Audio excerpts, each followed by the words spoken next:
नाम कृतिका राठौड़ है। मैं शासकीय मॉडल उच्चतर माध्यमिक विद्यालय बागानेर में कक्षा 11वीं की छात्रा हूँ। मैं बिल्डोगिक प्रतियोगिता के अंतर्गत प्लास्टिक से इको ब्रिक्स बनाने का आइडिया प्रस्तुत करना चाहती हूँ। आज के समय में प्लास्टिक वेस्ट एक बहुत बड़ी पर्यावरणीय समस्या बन गया है।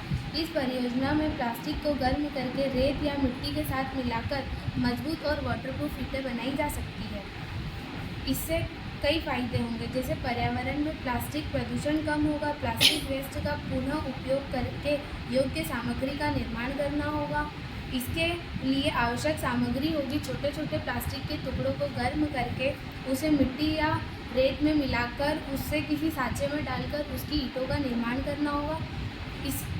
इससे कई फायदे होंगे, जैसे प्लास्टिक का वेस्ट कम होगा, टिकाऊ और सस्ती ईंटों का निर्माण होगा, पर्यावरण में जागरूकता बढ़ेगी।